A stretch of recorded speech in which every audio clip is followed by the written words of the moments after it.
joia, que bom. Prazer estar aqui com você, tá? Ah, o prazer é meu, obrigada por ter aceitado o convite. Já estava aqui, ó, dando spoiler, falando do livro, falando que a gente vai falar de sistema pasto, confinamento. Já fui adiantando aqui alguns assuntos, Ah, que mas, bom, que bom. Mas mas apareceu obrigada. agora pra mim aqui pra poder aceitar, não tinha aparecido antes. Ah, não tinha aparecido? Ah, É, acontece. Às vezes não, a gente tá na live e não aparece aqui mas que como. bom que você já fez a introdução, então. Aham.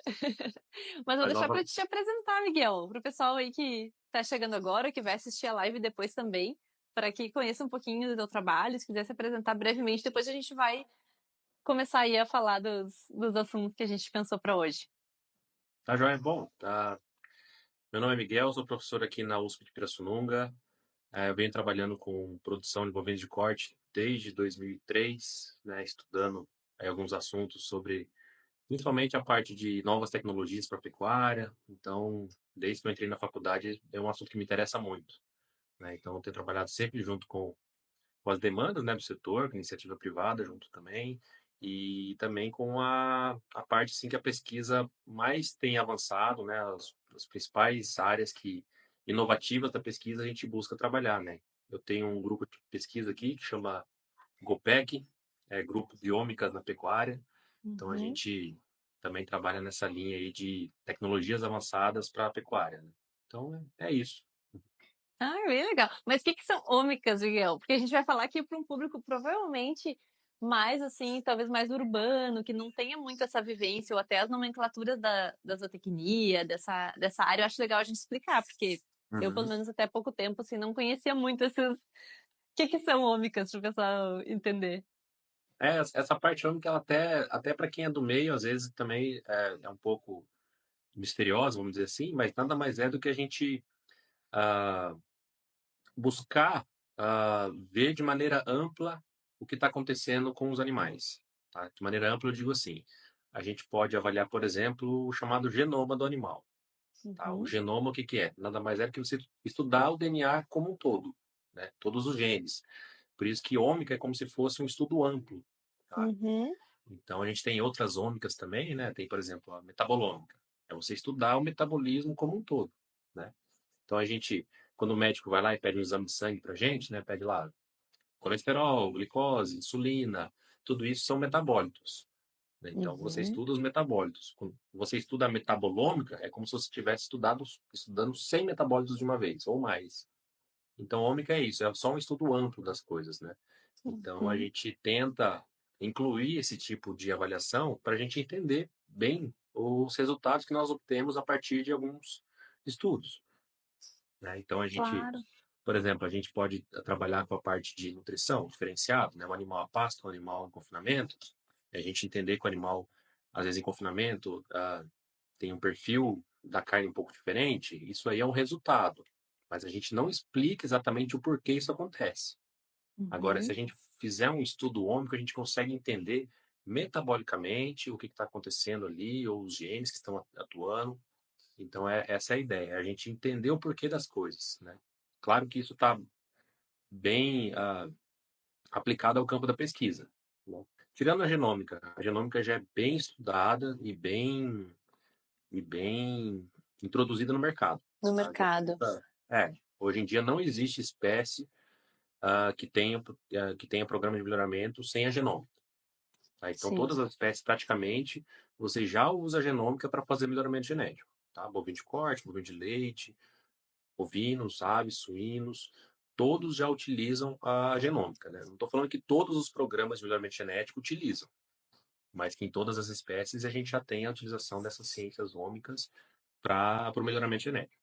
Claro. Ah, muito bom. E ótimo, e é ótima essa tua analogia. Eu nunca tinha ouvido essa analogia, por exemplo, com os exames de humanos, assim, porque a gente Né? tem isso como corriqueiro, mas quando tu fez essa analogia, eu acho que fica claro, assim, que é bem melhor, assim, e fácil de entender. Muito boa. Muito Uhum. bem. E outra coisa, Miguel, que eu ia até comentar contigo, eu falei antes aqui de tu entrar, teve uma questão que é bem agora nessa área que tu falou das ômicas, que é sobre a metabolômica e como Uhum. que ela pode contribuir para entender a eficiência alimentar dos bovinos. Isso foi questão ali que entrou na caixinha para nós da Amanda, eu acho até que a Amanda está aqui já, por isso que eu te fiz a pergunta para aproveitar, para ela já ouvir aqui a tua resposta. Sem dúvida, é uma maneira da gente aplicar uma tecnologia, né, uma ciência ômica, para a gente entender um fenótipo, né? O que que é um fenótipo? Fenótipo é um resultado de alguma coisa que a gente mede, né? Então a gente pode utilizar aqui no caso que a Amanda perguntou, a metabolômica, para entender a eficiência alimentar. O que que é eficiência alimentar? Eficiência alimentar é a capacidade que o animal tem, né, de ingerir uma determinada quantidade de comida para ganhar uma determinada quantidade de peso. Então, o animal mais eficiente é aquele animal que come pouco e ganha bastante peso. O animal menos eficiente é aquele animal que, ao contrário, né, ele vai Come comer muito. muito e ganhar Uhum. menos peso. Então, da mesma maneira que tem essa analogia com humanos, né? Então, o médico às vezes pede lá exame de insulina, glicose e colesterol. Uhum. Ele associa esses três parâmetros com, por exemplo, um princípio de obesidade, ou uma resistência insulínica, tá? Como é que ele faz isso? Ele faz uma associação. Não é necessariamente causalidade, né? É só uma associação. Sim. A partir dos exames de sangue, então ele fala, ó, você possivelmente tem um princípio de diabetes ou você tem uma resistência insulínica, né? E para a eficiência alimentar pode funcionar da mesma coisa. Eles são chamados biomarcadores, Uhum. ou seja, são características, né, que você pode, a partir dos estudos, retirar o sangue do animal, por exemplo, e indicar, falar, opa, de acordo com esses metabólitos que a gente já estudou, o animal ele tende a ser mais eficiente ou menos eficiente. Então, a Uhum. maneira mais barata e mais rápida de descobrir as coisas, tá? Então, é Sim. assim que a gente pode utilizar, por exemplo, a metabolômica para poder entender não só a eficiência alimentar, qualquer outro fenótipo, né? Claro, claro. Não, com certeza, muito bom. E uma das coisas que eu acho também, Miguel, que seja interessante a gente falar aqui, talvez vai aqui ter uma certa visão assim sobre o que, que mais te perguntam, o que, que o pessoal, às vezes, que não está ali no dia a dia, como vocês ali no campo, com os animais, pergunta.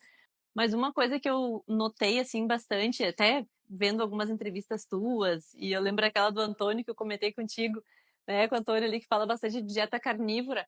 Uma coisa que sempre passa por aqui, o pessoal sempre pergunta da questão de hormônios antibióticos, que eu acho que a gente Uhum. pode falar assim, talvez brevemente desses dois, mas principalmente qual que seria a diferença principal de um animal que tá no pasto, que a gente fala assim, ah, não, no Brasil é maioria pasto. E no confinamento, só para as pessoas entenderem o que leva, talvez, o produtor a optar por esses dois, por um ou por outro, ou um semi-confinamento, que também é um terceiro aí que a gente pode, talvez, que tu possa explicar, porque talvez assim, faz um post, né? Eu fiz até um hoje, coloquei ali, mas é muito breve, então aqui tu talvez explicando um pouquinho melhor, as pessoas fiquem, para elas fique um pouco mais claro o que que leva o produtor a escolher um outro, qual seria talvez essa questão do desempenho animal, o que que tu vê nos teus estudos na prática. Então são vários motivos que pode levar um produtor a escolher entre um e outro, né? Ah, a questão do mercado é uma delas, né? Então, se o produtor ele deseja terminar um animal mais cedo, né, um animal mais jovem, dificilmente ele vai conseguir fazer isso a pasto exclusivamente, a não ser que ele tenha uma estratégia de, por exemplo, terminação intensiva a pasto, que o animal fica no pasto, mas recebe bastante alimentação concentrada no coxo. Então, esse é um sistema que é quase um confinamento, porque tem um efeito substitutivo. O animal deixa de comer um pouco de pasto para comer a dieta concentrada. E Uhum, mercado por conta disso, tá? Essa parte do mercado por conta da idade dos animais. Então, se você quiser abater um animal mais cedo, né, um animal com 2 anos ou menos, ou mesmo chamado boi China, que é um animal até 30 meses, então você tem que utilizar esse tipo de estratégia. Exclusivamente a pasta é muito difícil. muito. Você abater o Uhum, animal antes dos 30 meses, né? Ou então quando você está usando animais de alta exigência também. Então você tem, por exemplo, você utiliza cruzamento, né? Você utiliza, por exemplo, uma vaca filho de uma vaca Nelore com um touro, parece que pode ser Angus, ou um animal cruzado, né? Então o animal tem mais uhum, exigência. Então esse animal também é muito difícil você conseguir abater ele jovem exclusivamente para pasto, né? Pode acontecer também por fatores climáticos, Por exemplo, não choveu durante um ano, o produtor ficou sem pasto, então ele acaba tendo que colocar o animal em confinamento, ou levar o animal para um boitel, ou vender os animais, né? Isso pode acontecer, né? A gente sabe que o produtor ele depende muito dos fatores climáticos, então ele Tempo. acaba sofrendo com isso, né? Sofrendo assim, ficando na mão mesmo, né? Sim. De, de fato, alguns fatores climáticos. Claro que os produtores também eles, eles se precavêm de certa forma, mas tem ano realmente não tem o que fazer, né? Então, esses são alguns fatores que levam então o produtor a escolher um ou outro, né? Claro que o produtor ele tem que ter essa alternativa, né? Muitos produtores não têm essa alternativa, né? Na década de 70, 80 e 90, construir confinamento era barato, o concreto era barato, então a gente pegava praticamente qualquer sítio, assim, você tinha um confinamentinho, que era uma coisa muito Uhum. barata. Hoje em dia é muito caro, né? Porque, querendo ou não, cimento é caro, construção de confinamento é caro, então a gente até vê algumas alternativas, né? De construção de semi-confinamentos e confinamentos mais baratos, né? Mas hoje em dia é muito difícil o produtor realmente ter na sua própria fazenda um confinamento pensando estrategicamente, né? Pensando assim, esse ano eu vou confinar, esse ano eu não vou confinar. Mas Uhum. também nós vemos crescendo bastante a questão das mega estruturas, né? Confinamentos grandes, né? Que estão absorvendo aí bastante gado dos produtores. Isso Sim. vem crescendo bastante, né, operações grandes, inclusive algumas operações dos próprios frigoríficos, né, para eles conseguirem manter escala. Então, Uhum. grandes frigoríficos têm confinamentos mesmo, né, para eles conseguirem melhor escala, né, e isso vem crescendo, né. Então, são essas principais alternativas, né.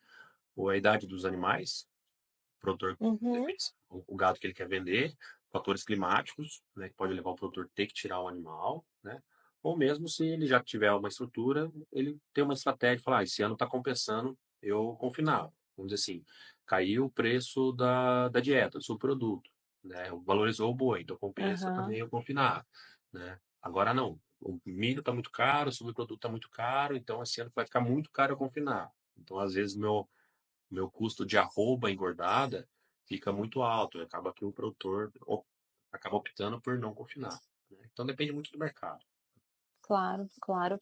E se tu fosse e pelo menos, assim, nas minhas últimas pesquisas, o que aparece é que a maioria, se a gente fizesse uma média entre os estados do Brasil, é num sistema extensivo, ou um sistema maioria a pasto, até por essa questão toda de custo que tu vem falando e porque a gente tem também esse espaço, digamos assim, né, não somos, assim, um país lá da Europa pequenininho que precisa realmente desse confinamento. Seria isso?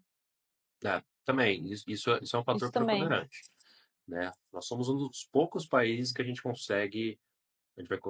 conseguir dobrar praticamente a nossa produção sem aumentar a área, só aumentando É. a produtividade, a gente consegue isso, né. Hoje em dia, o nosso gado, cerca de 18 a 20% só que é terminado em confinamento, o Uhum. restante inteiro é a pasto. Né? Então, passa a vida inteira no pasto. Eu acredito que esse número de confinamento vai crescer um pouquinho, mas a gente ainda tem muito ainda a crescer, tanto na terminação a pasto como na terminação no confinamento. Sim, nessa Tem muita. produtividade. O Brasil tem abertos muitos mercados, a gente exporta para mais de 150 países. Ah, realmente, nessa área, o Brasil é expoente. Né? Sim, A gente tem visto aí nos últimos 10 anos a adoção de tecnologia massiva, né? Então, coisa que a gente não viu nos últimos 30 anos, nesses últimos 10 anos a gente já tem visto aí uma adoção grande de tecnologia. Então, mesmo a gente pensando que o sistema extensivo ele é mais barato, ele é mais barato em questão de desembolso. uhum, Mas quando a gente pega as previsões, os cálculos de arroba produzida por hectare, quando a gente fala de recria e terminação, lembrar que o ciclo é dividido em três, né? Cria, que é a fase que nós temos lá desde da reprodução até o uhum, desmame do bezerro, a recria, que é do desmame até entrar na terminação, e a terminação. Quando a gente fala de recria e terminação, quanto mais intensivo for o sistema, a maior a rentabilidade, por arroba uhum. produzida. Só que é muito difícil essa questão de adoção dessa alta tecnologia por conta do desembolso. O desembolso é alto, a produção Sim, a produtividade Uhum, fica muito alta, mas o desembolso também é muito alto. Então isso aí demora um pouquinho, né? O que a gente tem visto assim que realmente ainda é difícil de intensificar o sistema é a parte de cria, né? Por conta de questão mercadológica, o jeito que é vendido o bezerro na desmama, então é mais difícil convencer o produtor de cria a intensificar. Mas agora recria e terminação, essas tecnologias de terminação intensiva a pasto, recria intensiva a pasto, tem um outro protocolo chamado sequestro, onde você pega um bezerro desmamado, por exemplo, coloca no confinamento direto, para ele ficar um tempo da recria no confinamento, né? E essas tecnologias, assim, estão sendo aplicadas, né? Agora já para cria uhum. é um pouquinho mais difícil Sim, a gente intensificar. é mais difícil, né? A gente vai falar agora, inclusive, quando tu comentou isso, eu lembrei que o próximo episódio que a gente vai fazer dos agronautas vai ser só sobre cria. A gente convidou agora um produtor que é especialista, assim, é bem dessa área para falar para o pessoal, que é muito interessante, né? Todos os sistemas ali ainda tem essa divisão, cada um é um é algo assim bem peculiar. Quem é de fora às vezes não imagina assim o tanto de, É, né, a gente, tecnologia, opções que vocês têm.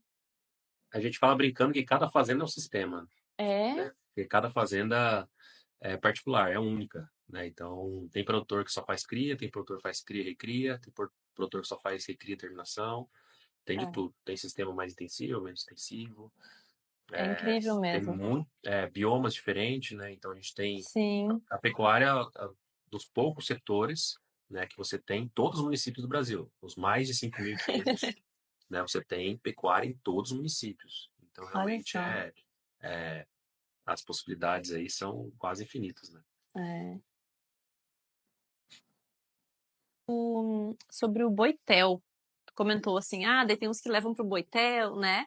Queria que tu falasse um pouquinho, comentasse o que que é o Boitel. Depois eu até posso colocar ali nos stories em algum lugar, alguma imagem assim para quem nunca viu, como é que funciona esse sistema. O Boitel ela é uma estrutura grande também, geralmente, onde fica livre para o produtor mandar os seus animais, caso ele precisa, né? Então ele vai pagar ali um custo de alimentação, de manejo dos animais, né? E é como se fosse um hotel mesmo. Falar, ó, eu tô aqui com vários animais e eu preciso tirar eles da minha fazenda, porque ou acabou o pasto, ou eu não tenho estrutura para engordar os meus animais. Então Uhum, ele acaba terceirizando, né, essa estrutura. Um boitel ele vai uhum, produzir toda a comida, vai ter lá todo o cuidado com os animais, né? Desde dos veterinários vão cuidar dos animais, a dieta dos nutricionistas, tudo isso. Então, eles acabam utilizando essa estrutura, né, para alugar mesmo, né? Eles falam, ó, o custo aqui do meu boitel, por exemplo, é R$ 20 por dia. Então, uhum, para às vezes, para o produtor compensa, né? Se ele não tem estrutura, então se ele acha que está valendo a pena, então é uma estrutura, é um é um tipo de empreendimento bem legal, né? uhum. Bem interessante, né? Então, nós temos aí grandes estruturas de boitéis, né? Onde o pessoal funciona o ano inteiro, né? Então já tem Sim. gado sendo terminado o ano inteiro, né? E isso ajuda bastante os produtores, né? Principalmente produtores que não têm estrutura para poder engordar os animais ou não tem comida também. E principalmente a terminação, então. É, é Não, praticamente, praticamente. praticamente inteiro só terminação, Sim, praticamente inteiro, né? sim, E o produtor manda para lá e termina os animais em boitel. Que aí o sim. produtor também vale a pena, porque se ele não tem estrutura na fazenda, se ele não tem condições de produzir comida na fazenda, ou se às vezes a dieta para ele produzir está muito caro, o boitel ele é uma mega estrutura, então ele acaba conseguindo preço de insumos mais barato, né? Ele acaba conseguindo Uhum, dieta mais barato, porque ele compra em muito volume, né? claro. Então, claro que ele tem a margem de lucro dele, mas é um acordo entre os dois ali. Eu acho que realmente vale a pena para quem precisa, né? Sim, sim. Ah, é muito bom. Eu vi também, assim, quando eu vi, até te mandei depois também, né, um vídeo. É interessante, assim, para quem não conhece, para quem nunca viu como que funciona essa estrutura. Vou É. compartilhar depois. E tem boitéis que funcionam com preço de diária, tem boitéis que funcionam com preço de venda, de arroba engordado. Tem várias formas de você fazer esse acordo, né? Então, Uhum. o principal é preço de diária mesmo. O boitel falar, Sim, diária aqui para esse tipo de animal é tanto, essa é a dieta, tudo sim. bem. Aí tem alguns boitéis, não, funciona com arroba engordada, né? Ou então na venda do animal, falar, concebeu o animal, X parte do lucro é do Boitel, X parte do lucro é seu. Entendi. Então, Claro, é interessante, que nem eu falei, é uma estratégia claro. boa para quem precisa, né? Sim, sim, E é verdade. eu vejo crescendo também essa estratégia no Brasil, cada vez mais, porque cada vez mais é difícil o produtor, principalmente produtor médio, pequeno, montar estrutura na fazenda, né? Ter uma estrutura de fábrica de ração, ter uma estrutura de funcionários, de vagão forrageiro, tudo isso, né? Já o Boitel, você consegue essa estrutura de uma maneira ah, mais, vamos dizer assim, mais estruturada, né? Então, eles conseguem isso mais facilmente. Sim, claro, claro. E os animais, só para quem não tá vendo, mas assim, eles não ficam no pasto, né? Fica como se fossem alguns piquetes, daí fica aqueles animais ali, tipo uns, assim, hotel mesmo. É confinamento mesmo, Bem legal, é o confinamento, né? São confinamentos mesmo, né? E sim. tem alguns produtores que arrendam pasto também, né? Não Ah, é bem Boitel, sim, sim. mas tem produtores que arrendam pasto. A gente tem no sul, principalmente, a questão de produtores que produzem grãos durante o, Uhum, o verão, e aí no inverno planta aveia, por exemplo, e arrenda o pasto para o produtor colocar o gado, né? Depois ele verdade. deixa a última palhada para ele poder secar e depois fazer o plantio direto. Isso aí também tem. Que também é Tem muito muito. interessante também. Sim, realmente é bem interessante. Legal. Só para relembrar aqui o pessoal que eu tinha falado antes, mas quem está chegando agora, caso tenha alguma dúvida, pessoal, vocês podem escrever aqui nos comentários para a gente ir conversando, para o Miguel ir respondendo. Eu tenho as minhas aqui, que eu tinha anotado já. Mas uma das coisas, Miguel, que eu ia te perguntar, que tu vê isso nas tuas pesquisas, mas assim, o que talvez de mais interessante tu tem visto nesses últimos tempos aí de inovações na área? O que tu acha? Porque eu vi alguns vídeos, só para te falar assim, o que eu achei bem interessante, que vocês estavam lá analisando o animal ali vivo, no caso, e conseguia dizer o quanto de gordura subcutânea tinha, fazia ali uma análise. Então, assim, aquela acho que tem muita tecnologia vindo aí, tem coisas que tu deve ver assim que são bem interessantes que provavelmente a gente nem imagina assim que estão aí já sendo estudadas. O que que tu ia, assim, o que que tu destacaria para nós? A gente observa assim essa questão da ultrassonografia de carcaça. É uma tecnologia não exatamente nova, mas aqui no Brasil a adoção em massa começou agora nos últimos 5 anos, né? Então a gente Uhum, já tem associações inteiras exigindo esse tipo de análise, programas de melhoramento já colocando essas avaliações dos animais, né? Então é uma maneira de você conseguir analisar a carcaça dos animais sem abater os animais, né? Então você pega às sim. vezes um animal que é, principalmente a parte de melhoramento genético, por exemplo, você pega um animal que é um touro, vai ser um animal que vai vender sêmen e tudo, você não quer abater aquele animal, né? Uhum, Então você vai lá e avalia a carcaça dele, né? E claro que ao invés de você esperar aquele touro ter filhos, aqueles filhos serem abatidos, demora aí 4 anos para mais, né? Então você já tem ali a avaliação em vivo do animal, né? Que é um parâmetro bem interessante. Inclusive quem trouxe essa tecnologia aqui para o Brasil foi um pesquisador gaúcho, o professor ah, é? Jaime Tarou, aí da URGS, né? É um Ah, pesquisador excelente. sim, eu sei quem é. Aham.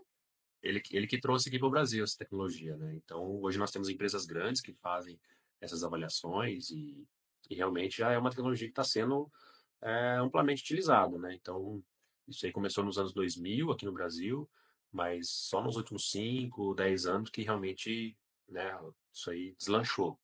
Sim. Então, é uma tecnologia que a gente observa. A parte de genômica, sem dúvida, também é outra tecnologia que começou ali em meados de 2008, 2009, mais com mais afinco, e também nos Uhum, últimos 10 anos que realmente deslanchou. Então, uma tecnologia que hoje em dia a gente consegue avaliar o mérito genético do animal, né, só pelo DNA dele, ou seja, coletando um pedacinho de um bulbo de pedacinho. pelo, sangue, né, então a gente consegue avaliar o animal, né, estimar o Que mérito legal. genético dele. Novamente, também economizando tempo. Então, antes desse animal ter filhos e avaliar aqueles filhos, isso é um processo que demora muito, né? Então, a gente consegue fazer esse tipo de avaliação com com, né, só tirando ali um pedaço do animal, né? Um pedacinho de pelo, digo assim. Sim. São tecnologias realmente que a gente observa. Toda a parte de intensificação também, a gente tem observado nos últimos anos, bem interessante, né? Toda a parte que a gente fala de encurtar o ciclo, então a Uhum, gente tem observado isso bem interessante, essa questão da nutrição mais quente, vamos dizer assim, né?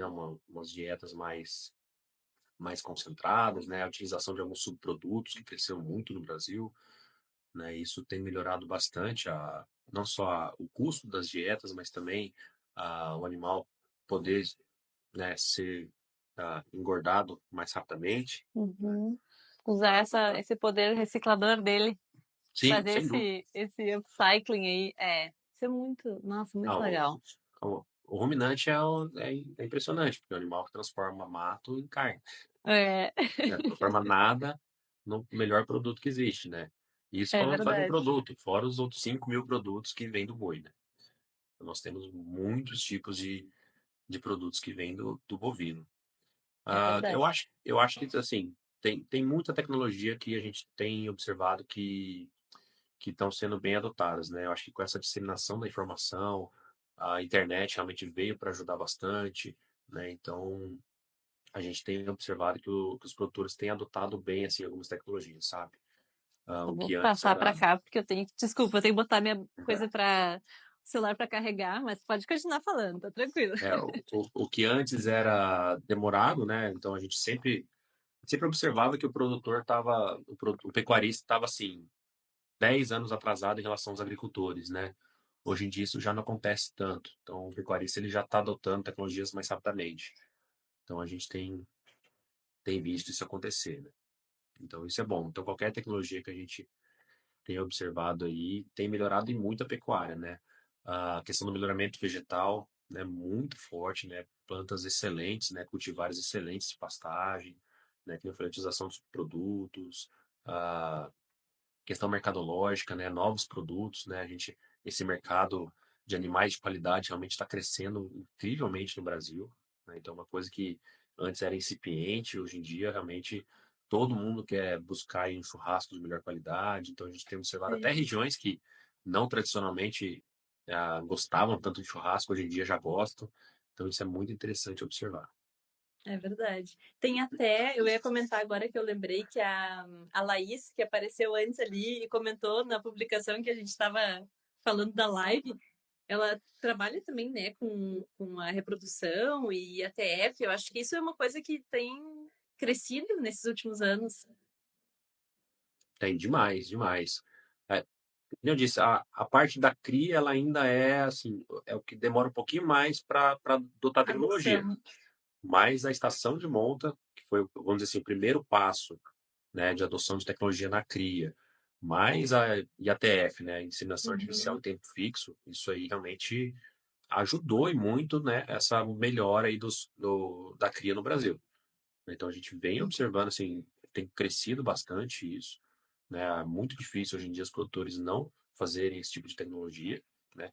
Claro que tem muito ainda a adotar, né? Tem muitos nichos ainda que realmente o pessoal não adota essa tecnologia, né?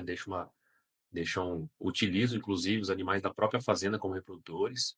Então isso ainda é uma tecnologia bem atrasada, né? O chamado boi de boiada, onde eles pegam geralmente o melhor bezerro que nasce na própria fazenda e colocam como reprodutor, né? Então Uhum. isso ainda é um passo muito longe do melhoramento genético, né? Mas boa parte das fazendas já tem adotado a questão da inseminação artificial, a, com posterior repasse de touros, né? Então isso tem ajudado muito a pecuária de cria, né? Muito Sim. mesmo. Mas ainda tem muito caminho para poder andar nesse sentido, muito mesmo, né? Tem muitas regiões que ainda realmente ah, demoram a adotar a tecnologia, né? Nós temos a região tradicional de cria, como o Pantanal, por exemplo, que ainda ah, muitos ainda não adotam essa tecnologia, mas já tem vários produtores lá que já estão fazendo essas técnicas aí de maneira bem intensiva. Isso é bom. Sim, sim, isso é muito bom. E tu comentou, Miguel, sobre essa questão da carne. A gente está em busca de uma carne melhor e mais pessoas. Acho que queria voltar só naquela questão dos antibióticos e de hormônios, só para deixar claro e deixar o pessoal mais tranquilo. Tem muita gente que acaba acompanhando aqui, que come bastante carne, Aham. que por mais que a gente explique e fale, assim, é sempre bom relembrar como que funciona no Brasil, diferente às vezes até de outros países que podem utilizar algum tipo de antibiótico, por exemplo, ou mesmo hormônios. Como que funciona isso no Brasil? Aqui no Brasil é proibido a utilização de hormônios exógenos para promotores de crescimento, né? Mas os lugares que são permitidos também não tem problema, tá? Isso daí são doses fisiológicas, eles utilizam esses hormônios porque eles caçam os animais, né? Então eles buscam um animal com maior teor de gordura, então eles caçam os animais, mas eles querem também um crescimento que o animal inteiro tem. Então, por isso que eles aplicam hormônio. Então, a pecuária, por exemplo, americana, não tem pecuária americana sem hormônio, tá? De qualquer forma, tem, tem as indicações, tem a questão do tempo que você pode ter do hormônio, né? Tempo de carência, o resíduo na carne. Então, isso daí, Sim. se eles lá estão tranquilos, a gente pode ficar mais tranquilo ainda, porque aqui é proibido, aqui não tem, tá? Mesmo se tivesse, não compensa aqui no Brasil. Não compensa porque, claro, a gente tem animais castrados e animais inteiros, mas o custo é muito alto, é proibido e o produtor não vai ser mais remunerado por isso, então não tem nem motivação para poder utilizar. De qualquer forma, a, a gente tem visto algumas iniciativas de tentar restringir um pouco da carne brasileira de fêmeas por conta da utilização de hormônio e sincronização de cio, né? Isso. Para fazer IATF. Da mesma forma, você tem toda a questão do tempo de carência. Você, para fazer o IATF, você utiliza doses fisiológicas, né? Então não são doses cavalares.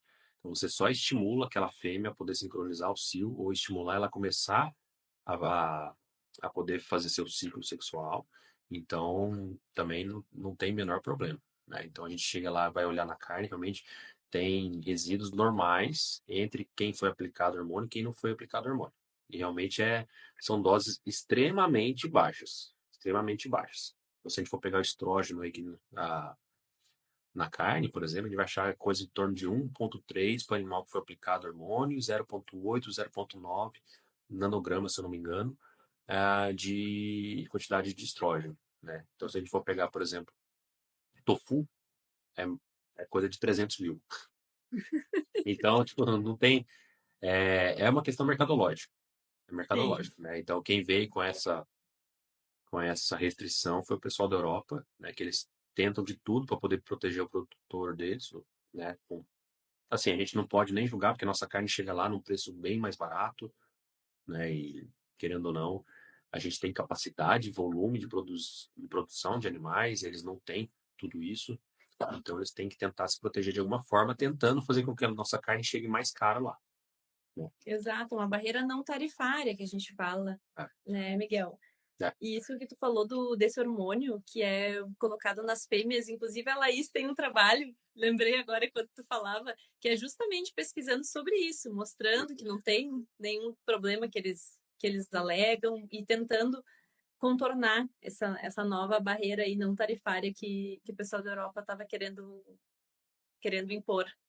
Mas é bem interessante que as pessoas entendam isso para que fiquem tranquilas aqui. Não, sim, não, não, sem não tem dúvida. sentido. A gente pode consumir carne, bastante carne todos os dias, muita carne mesmo, sem o menor problema, né? O único problema de consumir bastante carne é se essa carne estiver muito bem passada, né? Então aí você pode ter algum problema de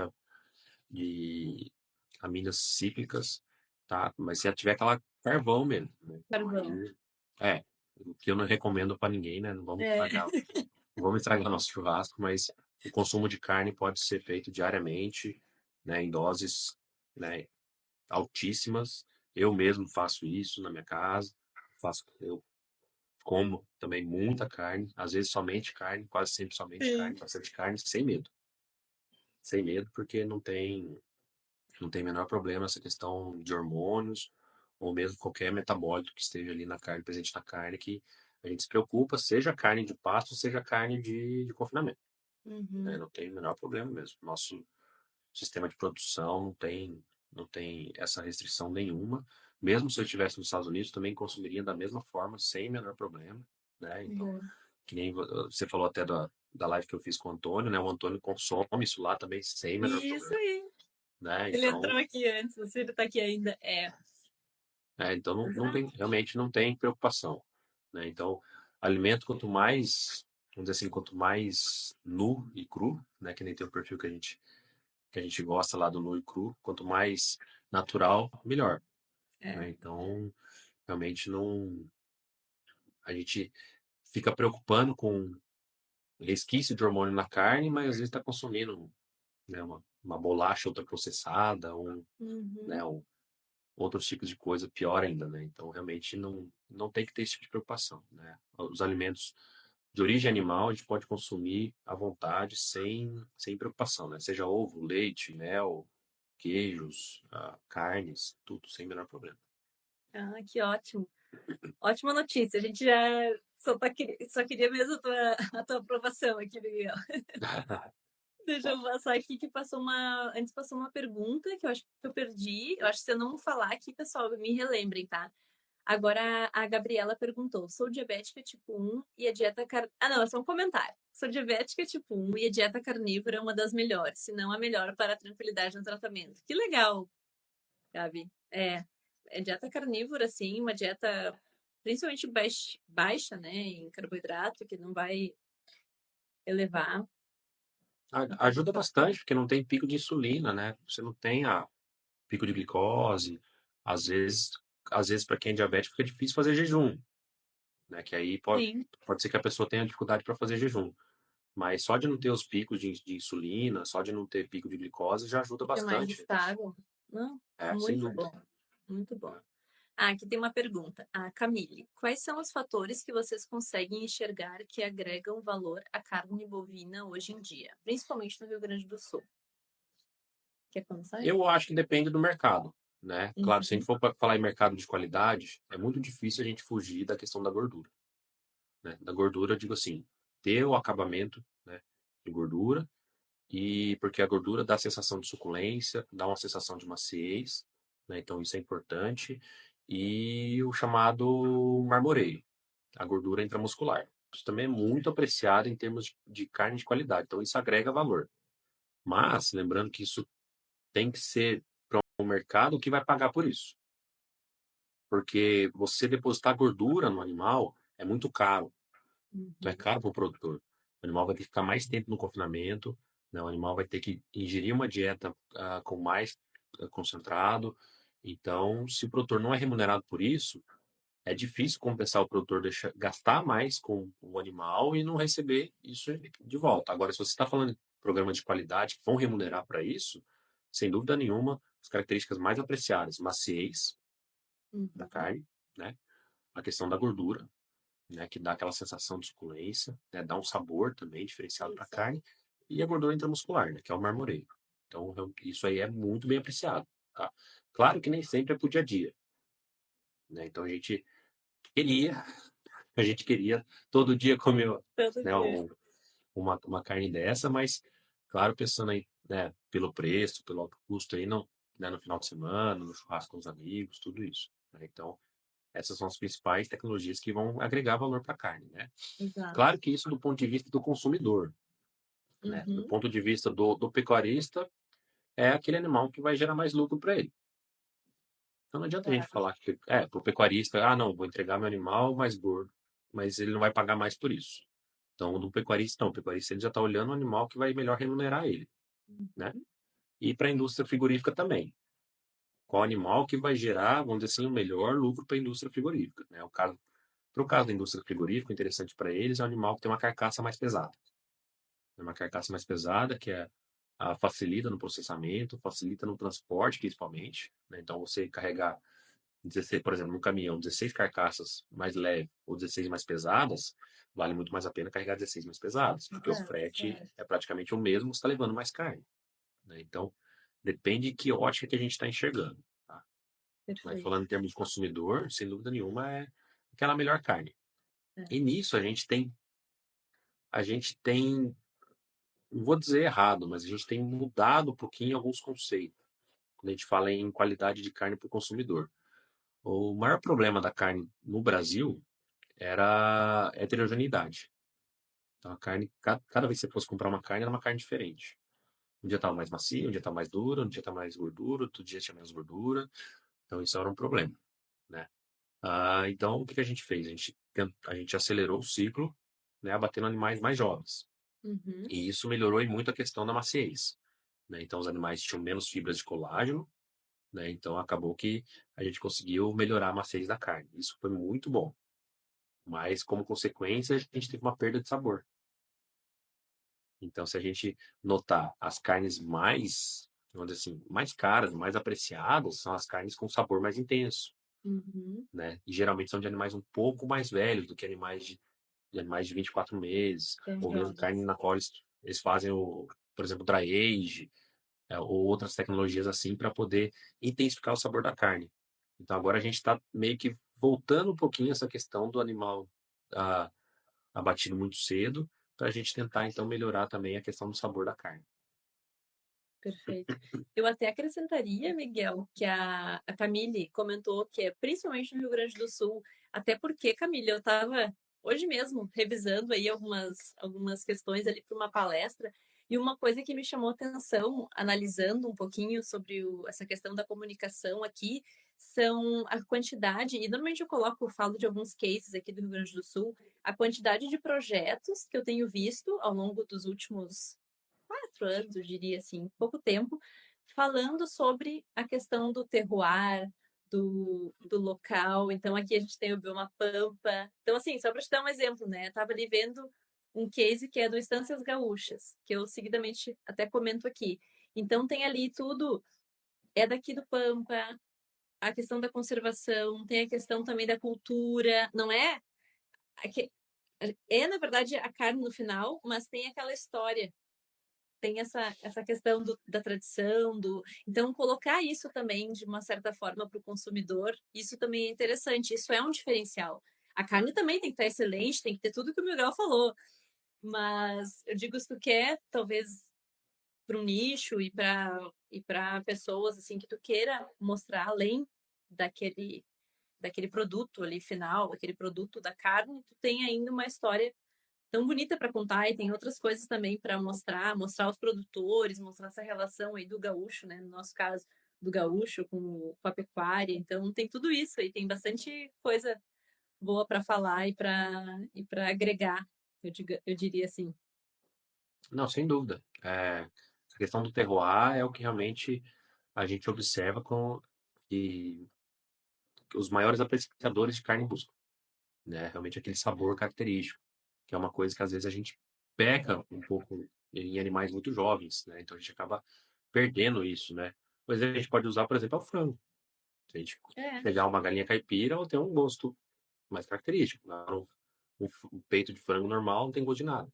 Uhum, exato. Não, pega o porco. Eu tava pensando agora, falando nisso também, um outro case de que saindo um pouco aqui dos bovinos, né, do nosso tema, mas assim, eu não sei se vocês já provaram alguma vez, mas pega alguma carne, qualquer pedaço assim, de uma raça diferente, uma raça crioula, por exemplo, que tenha um tipo de produção diferente do que os suínos convencionais, mais tradicionais que a gente vê, é outro sabor. A carne, ela inclusive é bem mais avermelhada, tem outra cor. É impressionante. Tem aqui também um produtor em Canela que um dia eu fui ali, conheci um pouquinho assim da carne e depois provei. Enfim, é assim, é outra coisa. Então tem tudo isso. Tem projetos de suíno incríveis, né? Projeto de porco moura, por exemplo. Isso, é moura, é. Tem projetos muito bons. Tem projeto de uns conhecidos meus que chama Fabene, onde eles criam os suínos, na sua maioria duroc, mas a pasto. Eles criam a pasto com a alimentação no coxo. E é o que você falou, Lívia, a carne vermelha, extremamente macia, né? E eles dividem o animal em cortes como se fosse bovino, sabe? Então fica excelente. É. Excelente. Assim, a gente experimentou a carne faz mês passado. É uma Uhum. carne muito boa, com um sabor característico. Não é aquela carne suína, aquele lombo suíno sem graça, não. Você come a carne vermelha, mesmo, uma Bom, carne com gosto muito bom. é. Então é esse caminho que eu vejo que, né, os bovinos ainda não é que perdeu totalmente o sabor, né, mas realmente precisa dar uma pensada que não é tudo sobre maciez. Uhum. né? Acho que o Roberto Exato. Barcelos fala bem disso, né? Ele é um cara que entende muito de qualidade de carne, então ele fala bem sobre isso também, né? Essa questão de Uhum. nem tudo é maciez, não é só maciez, a gente tem que também ter o sabor da carne, tem todos os outros parâmetros que são importantes para ter a melhor experiência possível. Isso aí. Ah, que legal. A Camille escreveu aqui, ó. O meu TCC é sobre isso. Basicamente é sobre estudar sobre a agregação de valor da carne bovina em Lavras do Sul. E conversando com alguns pecuaristas, a parte da gordura e do campo nativo ajuda muito. Ah, que legal. Inclusive aí em Lavras mesmo, eu tava, esses tempos eu recebi aqui uma carne, nossa, maravilhosa, lá do Douro do Pampa. A Camille com certeza conhece, que é o de lá. E a Lídia, ela faz a pecuária regenerativa, tem todo um cuidado, assim, nossa, muito legal. E daí me explicou justamente isso, que eles fizeram um programa especial e ela tem esse cuidado no sistema regenerativo e foi bem,